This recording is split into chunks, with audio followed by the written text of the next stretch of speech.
안녕하십니까. 황태순TV의 황태순입니다. 2021년 1월 17일 일요일 오전입니다. 오늘로서 D-80, 4.7 서울시장 보궐선거까지 정확히 80일 남았습니다. 내일부터는 국민의힘 같은 경우는 내일 모레 글피 그 다음 목요일까지 보면은 이 후보자 등록을 받습니다. 그런 가운데 오늘 오전 11시에는 오세훈 전 서울시장이 이번에 4.7 서울시장 보궐선거 출마 선언을 했습니다. 빅3가 이제 완성된 거죠. 저쪽 이 범야권에서는 국민의당의 안철수, 지금 안철수 국민의당 대표 열심히 뛰고 있습니다. 그런 가운데 이제 13일 보면 나경원 전 의원이 출사표를 던졌죠. 또 열심히 또 이곳저곳을 파고들면서 지금 맹렬하게 선거운동 하고 있습니다. 그런 가운데 어떻게 보면 그동안 굉장히 보면은 여러 가지로 고민을 많이 했던 오세훈 전 시장 같은 경우도 오늘 보면은 출마 선언하면서 이제 세간의 주목을 끌기 시작합니다. 그러다 보니까 이제 많은 사람들이 걱정하는 부분이 과연 안철수, 그 다음에 국민의힘의 후보, 그 다음에 뭐 여당 후보가 나오겠죠. 과연 3자 대결 구도로 결국 고차가 되는 것이 아닌가. 3자 대결로 고차가 되었을 경우 결국 보면은 민주당한테 흔한 이야기로 반사 이익을 갖다가 주게 되는 것이고, 또 뭐 아주 좀 거친 표현입니다만은 죽 써서 뭐 개 주는 꼴이 아닌가 하는 그런 걱정을 하시는 분들이 많습니다. 저도 사실 그런 걱정이 굉장히 많이 듭니다. 결국 지금 안철수 대표 같은 경우도 본인은 대선 출마 포기했다. 그리고 서울시장 선거에 흔한 얘기로 올인하겠다 달려들고 있고, 또 나경원 전 의원이나 오세훈 전 시장도 이번에는 나경원 전 의원 같은 경우는 2011년 박원순 당시 후보에게 패배했습니다만 그때 뭐 1억 원 피부과 그야말로 중상모략에 휘말려 갖고 사실 갖다 표를 강탈당하다시피 하지 않았습니까?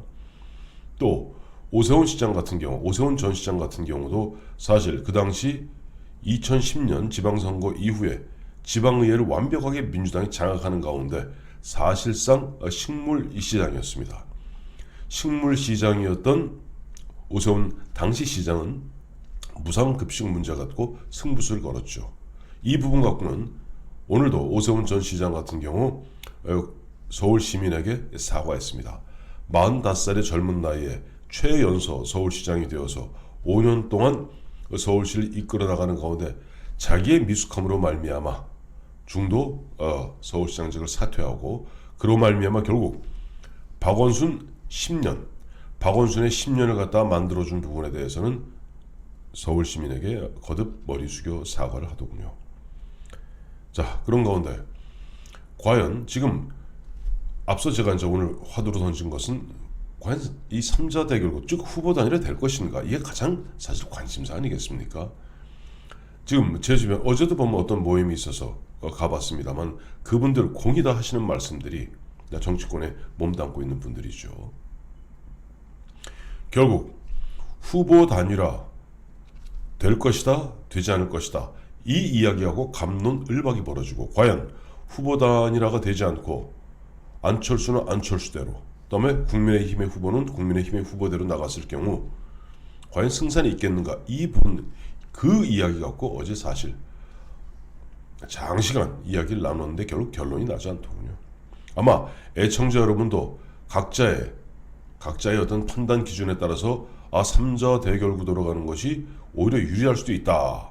아니, 오히려 유리하진 않지만 최소한 국민의힘이 밀릴 이유가 없다라는 김종인 비대위원장 말에 동의하시는 분도 있을 거고, 아니다. 과거 역대 우리 과거 선거를 봤을 때 특히 야권 후보 단일화하지 못하는 경우는 필패다라는 김무성 전 대표의 말에 동의하시는 분도 있을 겁니다. 그런데 보니까 지금 국민의힘도 전략을 조금 바꾼 것 같습니다. 지금 보면은 계속 안철수 국민의당 대표와 후보 단일화 갖고 밀고 당기고 서로 신경전, 묘한 신경전, 서로의 감정선을 건드리는 묘한 신경전 벌여서 될 일이 아니다. 그러니 일단 3월 초, 2월 말 3월 초까지 마이 웨이, 내 길을 가겠다 하는 것이 좀 국민의힘의 전략인 것 같습니다. 물론 국민의힘의 전략의 큰 틀에 있어서는 김종인 비대위원장의 역할도 중요하지만 지금 공관위원장으로서 실질적으로 이번에 어떠한 형태로든지 국민의힘 후보를 만들어내고 또 가급적 전 어떠한 경우든 간에 안철수 국민의당 대표와 후보 단일화를 갖다가 지금 추동하고 있는 선봉장은 정진석 공관위원장입니다. 정진석 공관위원장도 굉장히 고민이 많은 것 같습니다. 지금 후보 단일화 이쪽에만 신경 쓰다 보면은 어떻게 보면 이쪽 내부가 정리가 잘 안 되고 어떻게 붐업할 수 있는 기회를 놓치게 되는 거죠. 근데 이쪽에 붐업을 하고 또 가다 보면은 어느 순간 서로 간에 감정적인 서로 신경 건드리게 하다 보면은 어느 순간에 임계선을 넘어서서, 즉 레드라인을 넘어서서 국민의힘 후보가 결정되는 순간 사실 이미 그 당시 국민의당에 안철수도 갈 만큼 가 있었기 때문에 후보 단일화가 사실상 물 건너가는 거 아닌가라는 그런 이야기들을 많이 합니다. 저는 어제도 모임에서 그 얘기했습니다만 제 판단으로는 이미 후보 단일화는 저는 물 건너간 듯합니다. 말하기 좋아하는 어떤 호사가들이 이런 얘기하더군요. 오늘도 보니까 이런저런 이야기들이 나오는데요. 어제 오늘 공이 다 같은 얘기입니다만 막판까지 가고 해서 마지막 순간에 극적으로 예를 들어서 사전 투표 그 전날쯤 후보 단일화하는 방안도 있지 않느냐. 그것이 보다 드라마틱하고 극적이지 않겠는가. 그거는 솔직히 말해서 그런 이야기 하시는 분들은 그와 같은 선거를 실제 현장에서 자기가 책임지고 뛰어보지 않았기 때문에 그렇게 한가한 이야기하는 겁니다. 막상 선거 치러보면요. 어느 순간 되면 후보자가 자기 마음대로 흔한 이야기로 일정 하나 못 잡고 자기 마음대로 밥 한 그릇 제대로 못 먹습니다. 그때부터는 참모들이 하나의 그룹을 이루어서 후보를 쥐고 흔듭니다. 그건 당연한 거죠. 후보는 어떻게 보면 영화 배우여야 되고 다음에 참모들, 보좌진들은 그것을 연출해내는 디렉터, 즉 감독이 되고 기획사가 되는 겁니다. 이 사람들 입장에서 자 후보님 오늘 일정은 이와 같은 이렇게 가셔야 됩니다. 후보님 오늘은 이와 같은 메시지를 갖다 전달해야 됩니다. 사실 막상 뛰다 보면 후보는 세상 어떻게 돌아가는지 잘 모릅니다. 정신없이 만나라고 만나서 사람 손잡고 악수하고 웃고 사진 찍고 그리고 잔뜩 지친 몸으로 가면 점심 먹어서 돼지국밥 먹으라면 돼지국밥 먹고 저희 가서 떡볶이 먹으라면 떡볶이 먹고 그러니 예를 들어 어느 순간에 가면은 이미 그 보좌진들 참모들 그 사람들의 이해관계가 더 복잡하게 얽히기 때문에 이 사람들은 끝까지 그리고 막상 선거를 치러보면요 아무리 냉철하고 아무리 냉정한 참모를 할지라도 항상 상황을 자기 유리한 대로 판단하기 마련입니다. 크리티컬 패스 메소드라고 어떤 상황이 벌어졌을 때 가장 비극적이고 가장 안 되는 경우를 상정해서 움직이면은 실수할 일이 없습니다만은 현실 세계는 그렇지 않습니다. 현실 세계에서는 항상 보면 wishful thinking이라고 그러죠. 아주 자기가 갖고 있는 어떤 희망사항 이쪽으로 이렇게 상황은 돌아갈 것이다 하는 막연한 그리고 근거 없는 희망사항을 전제로 해서 움직이기 시작합니다. 참모들이. 그리고 그렇게 참모들이 움직이면서 후보자 귀에 대고 쏘곤 이야기하기 시작하면은 후보자는 내가 그만두고 싶어도 그만둘 수가 없어요. 아랫사람들이 반대하죠. 또 아랫사람들이 보고하고 하는 이런 내용들 보면 항상 보랏빛 미래가 펼쳐져 있는데요. 이렇게 생각할 겁니다.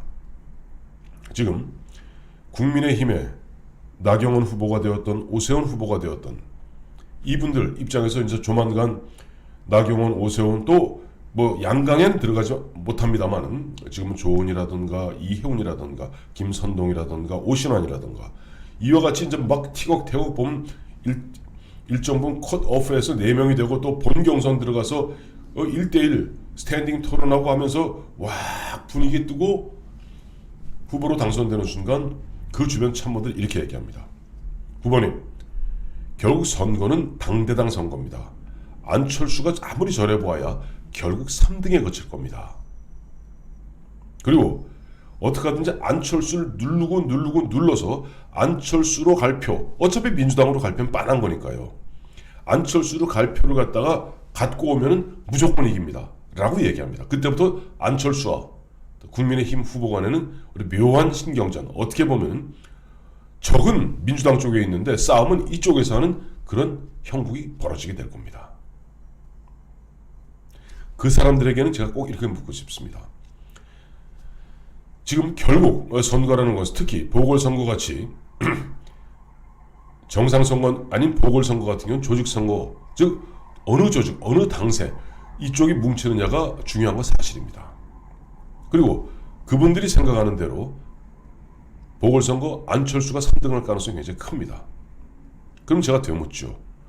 안철수가 3등하는, 안철수를 3등으로 만드는 것이 너희들의 목표냐? 아니면 민주당 후보를 꺾고 이번에 사실상 대선의 승기를 잡는 것이 너희들의 목표냐? 여기에 대한 답변을 해야 될 겁니다. 또 국민의당 안철수 후보도 마찬가지입니다. 안철수 후보 측 참모들, 이미 안철수 후보도 이미 자기는 어느 정도 보면 일정 부분 몇 가지 이야기를 놓고 이미 스스로가 자기가 내세운 그와 같은 전제 말에 이미 도취되어 있는 현상을 보이고 있습니다. 나는 대선을 포기했다. 그리고 서울시장 나간다. 난 되묻죠. 그럼 대선 나가면 됩니까? 3명, 국회의원 3명 갖고 있는 그 당에서 대선 나가면 됩니까?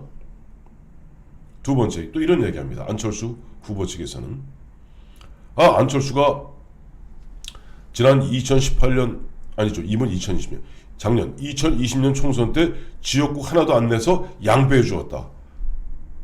그건 그렇게 얘기하시면 안 되죠. 그때는 이미 판세가 기울어서 후보를 낼 수 없는 입장이었고 실제 그렇게 양보했는데 그 결과가 겨우 그렇게 후보를 갖다가 지역구 후보 하나도 안 내고 비례대표만 냈는데 그 결과가 그러면 그 당시에 국민의힘이 4석, 105석 얻는 게 그게 도와준 겁니까? 망친 거지. 근데 이미 안철수 후보 측은 나는 대선 될 수 있는 사람인데 대선도 포기했다. 지난 2020년 21대 총선에서 나는 국민의힘에 양보했기 때문에 이젠 더 이상 양보할 게 없다. 라고 이야기합니다. 심지어는 이번에 설사 만약에 민주당 결국 3자 대결 구도로 가서 민주당 후보가 된다 하더라도 국민의힘이 망할 102석, 103석의 국민의힘이 피해를 받지 나는 크게 피해 볼 거 없다라고 그와 같은 생각들을 갖다 옆에서 주입하고 있는 것 같습니다. 과연 그럴까요? 그리고 만약에 이번에 결국 끝내 후보 단일화 되지 않는 가운데 죽 써서 개 주고 났을 때 그 정치적 책임으로부터 자유로울까요? 그러나 더욱 중요한 것은 정치는 현실입니다. 이미 국민의힘 쪽에서는 이른바 자강론이라고 그러죠.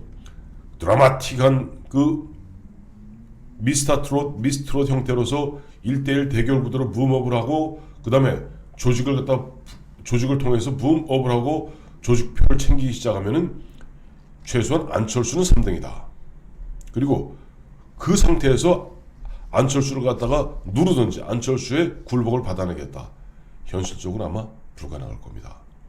또 안철수 후보 측에서는 좋아 끝까지 갔을 때 너 죽고 나 죽고 나도 안철수 나도 참 피해를 많이 보지만 정말 망할 건 너희 국민의 힘이야 라고 생각하신다면 그건 진짜 나경원 후보가 이야기한 대로 안철수 대표는 문재인 부활의 1등 공신이 되는 겁니다. 자, 이제 D-80 그리고 3월 18일, 19일 양일간 있을 후보 등록까지 이제 불과 2달 남았습니다. 자, 어떤 선택을 하셔야 될지 최소한 서로 감정선은 건드리지 말고 각자 자기의 길을 가다 각자 도생하듯이 각자 길을 가다 각계 약진을 하는 건 뭐라고 그러지 않겠습니다. 하지만 각계 약진하는 가운데도 대화의 끈은 절대 놓치지 말기 바랍니다. 물밑 대화는 있어야죠. 마치 오리같이.